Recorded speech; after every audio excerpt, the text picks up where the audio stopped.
அப்படி போடு அப்படிங்கிற அளவுக்கு செம்ம சூடு பிடிக்குதுங்க பிரச்சாரம். ராஜாங்க என்ன பண்ணுறாரு, களத்தில் இறங்கிறாரு.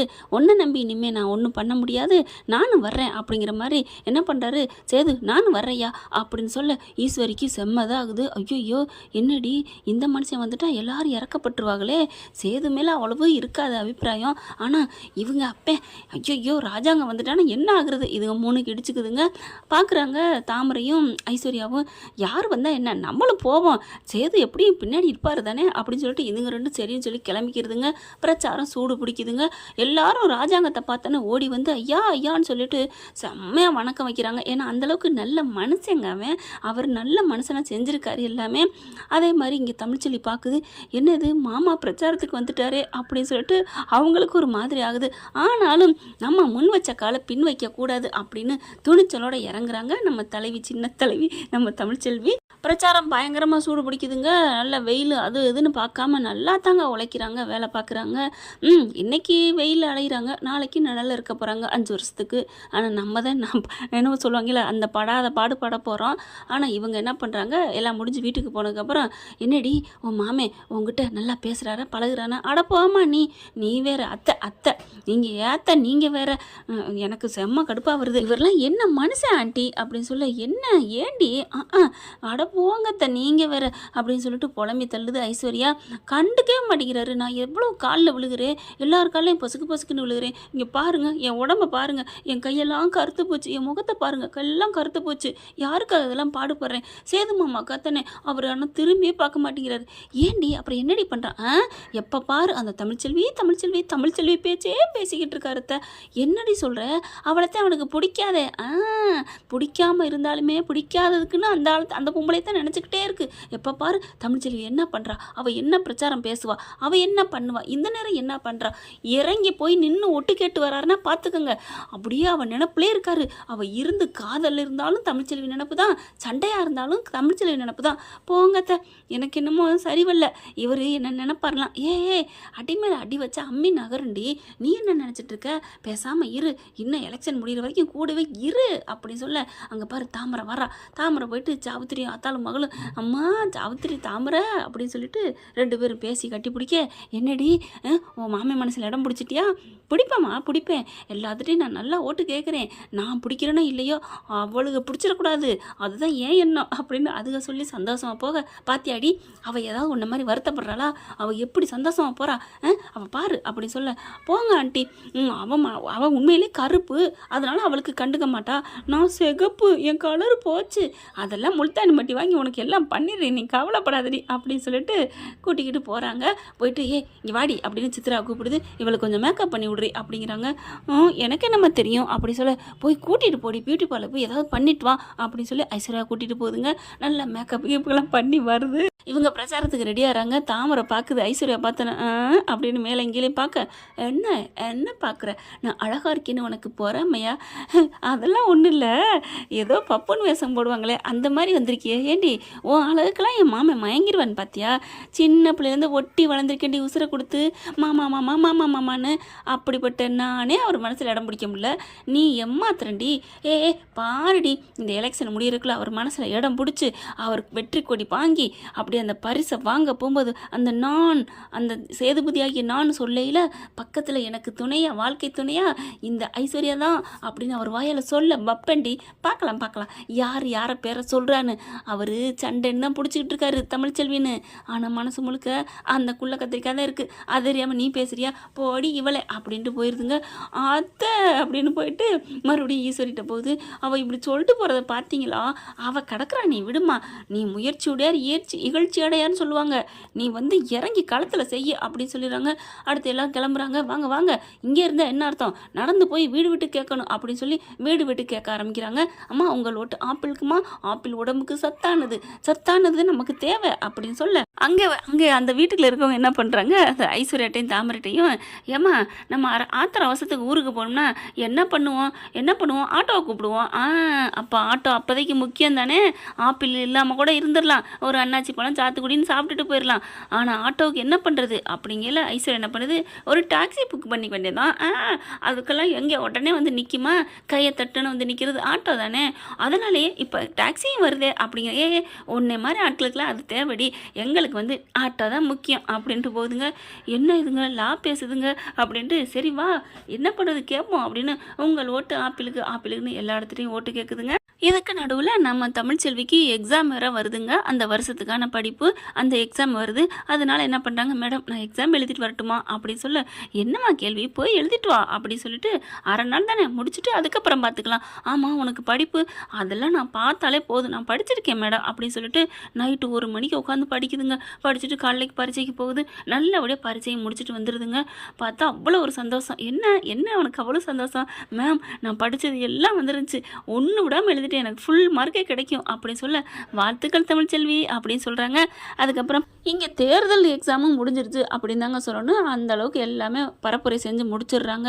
அப்படி தாங்க முட்டிக்கிறதுங்க நம்ம தமிழ்ச்செல்வியும் சேதுவும். பாரி உன்னை விட நான் அதிக வாக்கு, நான் வெற்றி பெறுவேண்டி, பார்க்கலாம் யார் வெற்றி பெறான்னு பார்க்கலாம் அப்படின்னு சொல்ல, சேதுபதியை பார்க்குறாரு ராஜாங்க. ஐயா என்ன நீ இப்படிலாம் பேசக்கூடாது, நம்ம என்ன செய்ய போகிறோம் அதை மட்டும்தான் பார்க்கணும், வா அப்படின்னு சொல்லி கூப்பிட்றாங்க. ராஜாங்க அப்படி தமிழ்ச்செல்வி பார்க்குறாரு. நான் என்ன பண்ணுவேன் மாமா அப்படிங்கிற மாதிரி ஜாடையிலே சொல்லிட்டு போகையில் அந்த வயிற்றை தாங்க ராஜாங்க பார்க்குறாரு. இந்த புள்ள எவ்வளோ கஷ்டப்பட்டுருக்கு அப்படின்னு மயம்பல கோபம் வருது. இருந்தாலும் என்ன பண்ணுறது, பெத்த பிள்ளையாச்சே, பையங்களுக்கு தானே அவங்கவுங்க சப்போர்ட் பண்ணுவாங்க. அடுத்து பார்த்தா ஓட்டு போட போகிறாங்க. ஓட்டு போடுறதுக்கு முதற்கொண்டு ராத்திரி விடிய எல்லாத்துலேயுமே கெஞ்சி தெரியுதுங்க. தமிழ்ச்செல்வி நேர்மையாக உண்மையாக கேட்குதுங்க. ஓட்டு முடிஞ்சிருதுங்க. ஓட்டு முடிச்சு அடுத்து ஒரு வாரங்களில் தேர்தல் எண்ணிக்கை முடிவு வரும்னு சொல்லுவாங்க இல்லையா, அன்னைக்கு வாக்கு எண்ணிக்கைக்கு எல்லாம் வந்து உட்காந்துடுறாங்க. பார்த்தா சேது முதல் இதில் வந்து 5000 வாக்குகள் வித்தியாசத்தில் முன்னிலைன்னு வருது. அப்படியே சந்தோஷத்தை பார்க்கணும். எப்படி அப்படின்னு அடுத்த ரவுண்ட் இருக்குல்ல, பார்க்கலாம் பாயிண்ட் வரட்டும் அப்படின்னு தமிழ்ச்செல்வி சொல்லிட்டு உட்காந்துட்டு இருக்கு. அடுத்து இந்த பிள்ளை அதிகமாக மார்க் வந்துட்டுருக்கு.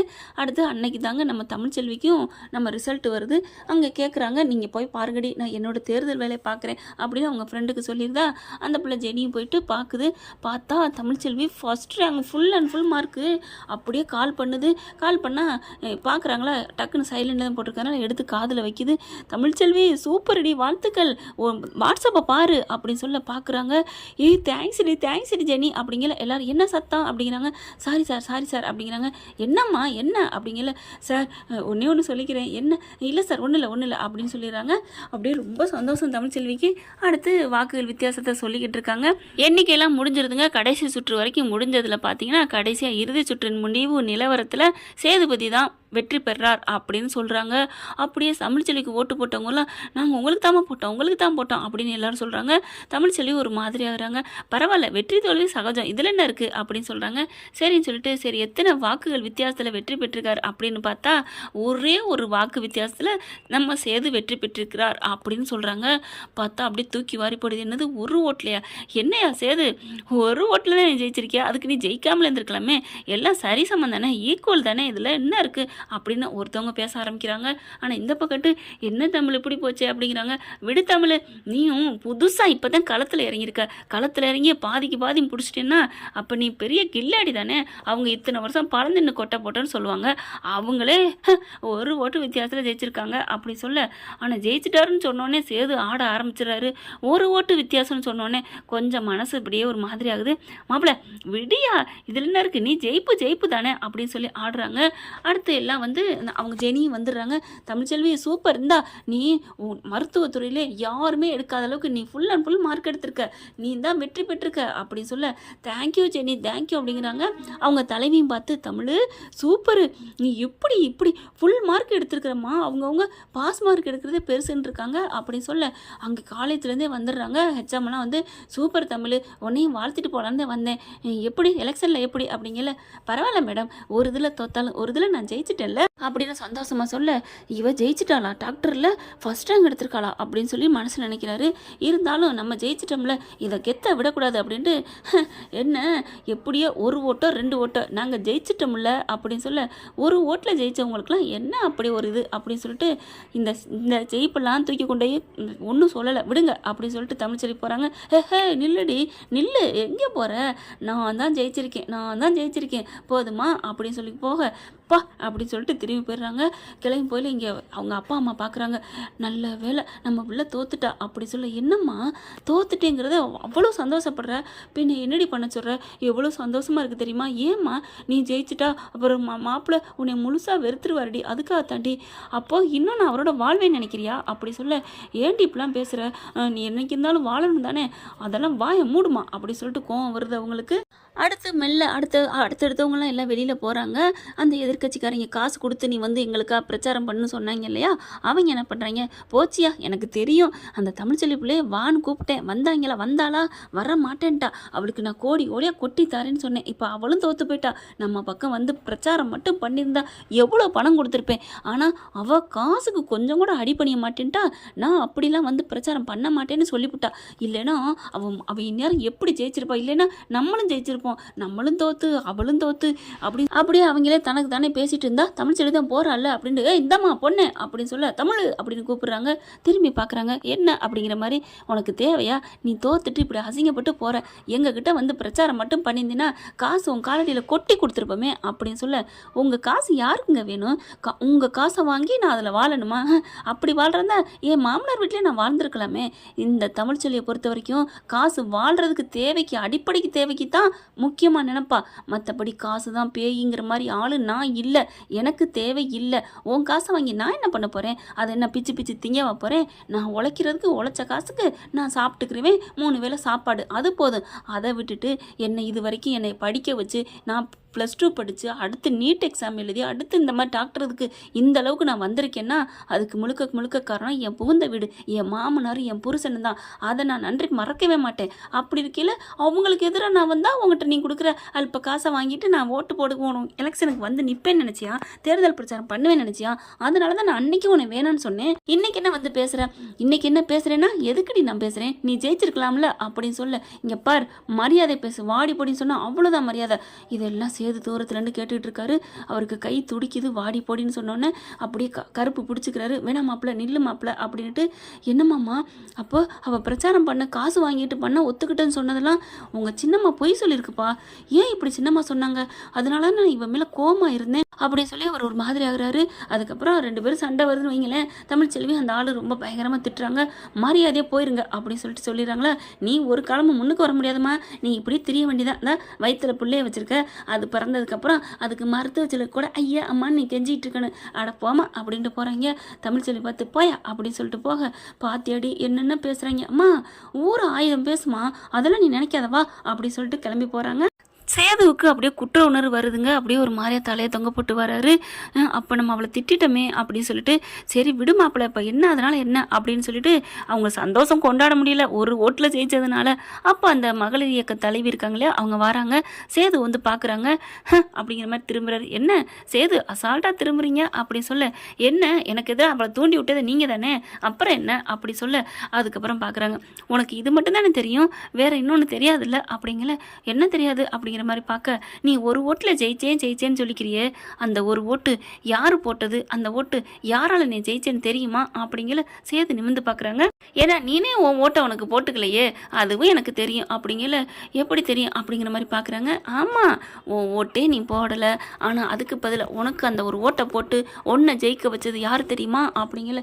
யாருப்பா அப்படின்னு, யார் மேடம் அப்படின்னு கேட்குறாரு கருப்பு. அவங்க அண்ணன் எல்லாருமே, வேற யாரு, நான் நிற்க வச்சனே அந்த தமிழ்ச்செல்வி தான் அப்படின்னு சொல்ல, என்னது தமிழ்ச்செல்வியா அப்படின்னு சொல்லிட்டு அதிர்ச்சி ஆகுறாரு. இதை யார் நம்புறது, என்னது நம்புறதா, நீங்கள் அதான் உங்களுக்கும் தமிழ்ச்செல்விக்கும் அதான் உள்ள வித்தியாசம் அப்படிங்கிறாங்க. என்ன சொல்கிறீங்க சொல்லுங்க அப்படின்னு சொல்லிட்டு கருப்பு வந்து கேட்குறாங்க.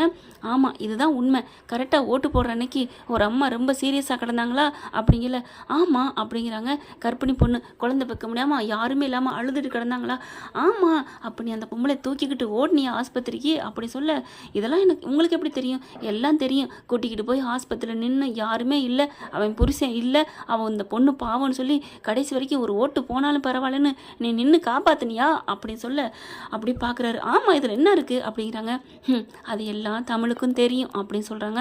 பார்க்குறாங்க, தமிழ் எல்லாத்தையும் பார்த்துருக்கா, நீ தூக்கிட்டு ஓடினதை பின்னாடியே ஏன் ஓடுறான்னு பார்த்து வந்திருக்கிறா, வந்தப்போ நீ எல்லாம் பண்ணியிருக்கிற, அதனால தமிழ்ச்செல்வி கண்டுக்காமல் இருந்திருக்கா. ஆனால் நீ அந்த அந்த அம்மாவுக்கு நீ உதவி பண்ணி எல்லாமே பண்ணி எலெக்ஷனில் ஓட்டு போடாட்டியும் பரவாயில்ல, அந்த பொண்ணை காப்பாற்றுங்கன்னு நீ டாக்டர்கிட்ட பேசியிருக்க, பணமும் கட்டியிருக்கிற, ரத்தம் கொடுத்துருக்க, எல்லாம் பண்ணியிருக்கிற, எல்லா உதவியும் பண்ணிவிட்டு அந்த அம்மாவுக்கு குழந்தையும் பிறந்துருச்சு. குழந்தை பிறந்த அந்த அம்மா கண்ணு முழிச்சதே ஓ முகத்தில் தான் முழிச்சிருக்கு, கரெக்டாக? ஆமாங்கிற மாதிரி தலையாட்டுறாரு. அப்போ தான் அந்த அம்மா சொன்னுச்சு, நீ புள்ள குட்டியோட நல்லா இருப்பப்பா, எனக்கு பண்ண புண்ணியத்துக்கு நீங்கள் நல்லா இருப்பீங்க அப்படின்னு அந்த புள்ள சொன்னுச்சா அப்படிங்கல. ஆமாம், இதெல்லாம் கேட்டுட்டு தான் வீணா போன என் தமிழ்ச்செல்வி மனசு மாறிட்டா அப்படி சொல்ல அப்படி பார்க்குறாங்க. என்ன பார்க்குற, அவள் என்ன சொன்னா தெரியுமா தமிழ்ச்செல்வி என்கிட்ட வந்து, எவ்வளோ நல்லவராக இருக்காரு, ஏம்மா அவர் நல்லவர் தானே நீ வேணான்ட்டு வந்த, எனக்கு இழைச்சது அவர் வந்து வந்து ஒரு ரொம்ப பேர் இழப்பு தான், நான் தப்பு சொல்லலை, ஆனால் இந்த பொண்ணுக்கு எவ்வளோ வாழ்த்து இருக்குது, அந்த பொண்ணு வாழ்த்துனது என் வயிற்றுல இருக்க பிள்ளைய தானே அப்படின்னு சொல்லி அவ்வளோ அழுதா தெரியுமா தமிழ். அதுக்கப்புறம் பாவம் அந்த ஓட்டு கூட அவரால் போட முடியலையே. சரி தமிழ்ச்செல்வி, இப்போ நீ ஓட்டு போடாமல் இருந்தால் என்ன அர்த்தம் அப்படின்னு நான் கேட்டேன். ஆனால் அப்போ என்ன சொன்னா தெரியுமா, வாங்க நம்ம ஓட்டு போடுவோம்னு டக்குன்னு வேகமாக காரை பிடிச்சி வந்தோம். ஆனால் நீ அப்போ கூட அங்கேயே தான் இருந்து அந்த பிள்ளைய வீட்டில் கொண்டு விட்டுட்டு தான் நான் வருவேன்னு சொல்லி விட்டுட்டு வந்தப்பா. நீ அவ்வளோ பெரிய நல்ல மனுஷன்ப்பா, ஓ மனசுக்காண்டியே தமிழ்ச்செல்வி உனக்காக ஓட்டு போட்டா. நான் அப்பவும் சொன்னேன், என்னம்மா பண்ணுற அப்படின்ட்டு, நான் அவருக்கு தான் போடுவேன், பரவாயில்ல என் ஓட்டு நான் அவருக்கு போட்டேங்கிறத விட என் புள்ள வாழ்த்து வயிற்றுக்குள்ள இருக்கையில் வாழ்த்து வாங்குச்சே ஒரு அம்மா, அந்த அம்மா வாழ்த்துனதுக்கு காரணம் அவர் தானே. என் பிள்ளைய விட எலெக்ஷன் பெருசு இல்லைன்னு என் மூஞ்சில கறி பூசுகிற அளவுக்கு சொல்லிட்டா. நான் என்ன பண்ண முடியும், போய் ஓட்டை உனக்கு போட்டு வந்துட்டா. போட்டு வந்து அவள் ஏதோ சும்மா தான் சொல்கிறா, போயிட்டு தனக்கு தான் ஓட்டு போடுவான்னு பார்த்தா உனக்கு போட்டு வந்து நிற்கிறா அப்படின்னு சொல்ல அப்படியே ஆடி போகிறாரு. அப்போது நான் ஜெயித்தது அந்த ஒரு ஓட்டில், ஆமாம் நீ ஜெயித்தது தமிழ்ச்செல்வியோட ஓட்டு தான் அப்படின்னு சொல்ல கருப்பு பார்க்குறாரு. பாத்தியாயா, இப்போவும் தமிழ்ச்செல்வி தான் உனக்கு நல்லது பண்ணியிருக்கு அப்படிங்கல. அவருக்கு ஒரு மாதிரி ஆகுது, எவ்வளோ நல்லது பண்ணியிருக்கிறா ஒன்றுமே புரியல. இப்போ இந்த சின்னம்மா ஏன் இப்படி பண்ணாங்க, நான் சும்மா விட மாட்டேன் அப்படின்னு சொல்லிட்டு வேகமாக போகிறாங்க. சேது வந்து இங்கிட்டு போக தமிழ்ச்செல்வி வீட்டுக்கு வந்துடுறாங்க. அந்த தலைவி என்ன பண்ணுறாங்க, தமிழ்ச்செல்வி அம்மாவை போய் பார்க்குறாங்க, அப்பாவையும் பார்க்குறாங்க. உங்கள் பொண்ணுக்கு இன்னும் உங்கள் புருஷன் மேலே இறக்க குணம் இருக்குங்க அப்படிங்கிறாங்க. என்னம்மா சொல்கிற, நடந்தது பூரா சொல்கிறாங்க. அப்பா அந்த கடவுள் காப்பாற்றிட்டாரு, அப்பா அவன் மனசில் இருக்காரா சேது, இன்னும் என் மாப்பிள்ளை இருக்காரா அப்படி சொல்ல, இருக்காரா இல்லையான்னு சொல்ல முடியல, முழுசாக உங்கள் பொண்ணை நம்ப முடியலையே அப்படிங்கிறாங்க. இங்கே பார்த்தா சேது செம்ம காண்டில் வீட்டுக்கு போகிறாங்க. எப்படியா இருந்தாலும் இந்த சின்னம்மாவை கேட்காம விடக்கூடாது அப்படின்னு சொல்லிட்டு பார்த்தா எங்க சின்னம்மா இவன் இங்கே வெற்றி கழிப்பில் அங்கே இருப்பேன்னு சொல்லிட்டு இங்கே என்ன பண்ணுறாங்க, வீட்டுக்குள்ளே கும்மாளம் போட்டுக்கிட்டு இருக்குங்க. எப்படியோ ரெண்டு பிரிஞ்சா சரி, ஆனால் இங்கே பாருடி நீ தான் இதுக்கு எல்லாத்துக்கும் காரணம் சொல்லிட்டு சேது மனசில் அப்படியே இடம் பிடிக்கணும் அப்படின்னு சொல்லிக்கிட்டு இருக்கேல. ஆமாம்மா ஆமாம், நம்ம ஐஸ்வர்யா தான் இந்த வீட்டுக்கு மருமகளாக வரணும், அதுக்காக நம்ம தமிழ்ச்செல்வியை எப்படிலாம் விரட்டி இருக்கிறோம். ஐஸ்வர்யா எல்லா உண்மையும் சொல்லிடுது. அவள் குரல்லே பேசி அவளை இந்த வீட்டை விட்டு விரட்டி எப்படிலாம் பண்ணிட்டோம் அப்படின்னு ரொம்ப ஜாலியாக பேசிக்கிட்டு இருக்க செம்ம காண்டாகிறாரு. எல்லாத்தையும் கேட்டுட்டு அப்படியே ஐஸ்வர்யா அப்படின்னு கத்திட்டு அப்படியே வந்து பிச்சு எடுக்கிறாரு கணத்தை. என்னடி நினச்சிட்டு இருக்கா அப்படின்ட்டு, என்ன என்ன என்ன எப்படிடா விடு அப்படின்னு ஈஸ்வரி வந்துட்டு கையை பிடிக்குது. அதுக்குள்ள அவங்க அப்பா அப்போ எல்லாரும் வந்துடுறாங்க. என்னையாச்சு என்ன ஆச்சு அப்படின்னு கேட்க நடந்த எல்லாத்தையும் கருப்பு சொல்கிறாரு. பாவி, இப்படி ஒரு பாவியாடி நீ, இப்படி உயிரோட எல்லாத்தையும் புதைச்சிட்டியடி, நீ இருக்கலாமா அந்த வீட்டுக்குள்ளே, மரியாதையை கிளம்புடி அப்படின்னு சொல்ல, மாமா நான் எங்கே போவேன், அப்பா பெரியப்பா நாங்கள் எங்கே போவோம் அப்படின்னு காலில் விழுகிறாங்க. காலில் விழுந்து அழுக ஆரம்பிக்கிறாங்க. அப்படியே உருள்றாங்க பிறல்றாங்க. சாவுத்திரியும் தாம்பரி இவங்க இருக்கவே கூடாது, விரட்டுங்கண்ணே விரட்டுங்க. அடியே பாவி சாவித்திரி, நேரங்காலம் இதுதான் தெரிஞ்சு என்னை விரட்ட பார்க்குறியா, எனக்கும் காலம் வருண்டி, இப்படியே நான் போயிட மாட்டேன். அன்னைக்கு நீ இந்த வீட்டை விட்டு இப்படி தான் போனேன், இப்போ மறுபடியும் இந்த வீட்டுக்குள்ளே வரல, அதே மாதிரி நானும் போயிட்டு இந்த வீட்டுக்குள்ளே வருவேண்டி. அப்போ எனக்கு உனக்கு என்னோட ஆதரவு தேவை வரும், அதனால் கொஞ்சம் அடக்கி வாசி. அதெல்லாம் தேவையில்லை மதினி, கிளம்பு அப்படிங்கல. மாமா அவர் இல்லாத நேரத்தில் என்னை விரட்டாதீங்க மாமா அப்படின்னு அழுகுறாங்க. சேது பார்க்குறாரு, சே என் பொண்டாட்டியை பிரிச்சுட்டீங்களே பாவீங்களா, இப்போ நான் போய் கூப்பிட்டாலும் அவன் வருவாளா அப்படின்னு சொல்ல, அப்புறமா பாட்டி பார்க்குது. ஐயா சேது, இதுங்களுக்கு ஒரு தண்டனை கொடுக்கலாம் ஐயா அப்படிங்கல. என்ன தண்டனை அப்பத்தா, இவளுகளை கொண்டு ஜெயிலில் அடைப்போமா, ஜெயிலெல்லாம் பெருசு இல்லையா, இவளுக்கு என்ன தண்டனைனா அப்படிங்கல. அத்தை சொல்லுங்க அத்தை, நீங்கள் என்ன சொன்னாலும் கேட்குறேன், ஜெயிலுக்கு மட்டும் அனுப்பிடாதீங்க அத்தை அப்படின்னு சொல்ல, ஒன்றும் இல்லை, என் மருமவ இருக்கா, என் பேத்தி இருக்கால்ல தமிழ்ச்செல்வி, ஆமாம் அவளை இந்த வீட்டுக்கு கூட்டி வர வைக்க வேண்டியது உங்களோட பொறுப்பு. அவளா இங்கேயா, அவள் எப்படி வருவா, வர வைக்கிறது ஓம் பொறுப்பு, இல்லைன்னா ஜெயிலுக்கு போறியா, ஐயோ வேணாத வேணாத்த வேணாம், நாங்கள் எப்படியாவது அவளை இங்கே வர வைக்கிறோம், நீ அவள் கையில் விழுவியோ காலில் விழுவியோ எங்களுக்கு தெரியாது, ஆனால் தமிழ்ச்செல்வி வீட்டுக்கு வரணும் அப்படின்னு சொல்லிட்டு 3 பேரையும் அனுப்பி வைக்கிறாங்க. 3 பேர் வாசலில் நிற்கிதுங்க. தமிழ்ச்செல்வி வீட்டு வாசலில் வெளியில் வராங்க. கதவை திறந்துட்டு யார் அப்படின்னு கண்ணை தொடச்சிட்டு பார்த்தா, என்னம்மா நீங்கள் எங்கே வந்து நிற்கிறீங்க அப்படின்னு தமிழ்ச்செல்வி அவங்க அம்மா பார்க்குது. தமிழ் இங்கே வா, யாருன்னு வந்து பாரு அப்படின்னு சொல்ல செல்லப்பாண்டியும் தமிழ் வந்து பார்க்குறாங்க. 3 பேர்த்தையும் பார்த்தோன்னா செம்ம காண்டாகிறாங்க. எங்கே வந்தீங்க, வெளில போங்க அப்படின்னு சொல்லி கத்துறாங்க கையை நீட்டி. தமிழ் எங்களை மன்னிச்சிருமா, நீ இல்லாமல் எங்களுக்கு வாழ்க்கை இல்லைம்மா, தப்பு பண்ணிட்டோமா அப்படின்னு காலில் விழுந்து கெஞ்சுதுங்க. என்ன ஃப்ரெண்ட், இப்படிலாம் போனால் நல்லா தானே இருக்கும். பார்க்கலாம் என்ன நடக்க போகுதுன்னு. இந்த பற்றி உங்களுக்கு பிடிச்சிருந்துச்சுன்னா உங்கள் பொண்ணான கையால் ஒரு லைக்கை போட்டு சப்ஸ்கிரைப் பண்ணி நம்ம சேனலுக்கு ஒரு ஆதரவு கொடுங்க ஃப்ரெண்ட்ஸ். Thank you friends. இந்த வீடியோ உங்களுக்கு பிடிச்சிருந்தா தயவு செய்து லைக் பண்ணுங்க. இன்னும் அப்டேட்ஸ்க்காக சேனலை சப்ஸ்கிரைப் பண்ண மறக்காதீங்க. நம்ம கிட்ட இருக்க எல்லா சேனல்ஸோட லேட்டஸ்ட் வீடியோ அப்டேட்ஸ்க்காக மேல ரைட் சைடுல காட்டுற லிங்கை கிளிக் பண்ணி வாட்ஸ்அப் குரூப்ல ஜாயின் பண்ணுங்க. உங்களிடம் விடைபெறுவது நான் உங்கள் மெஹர்.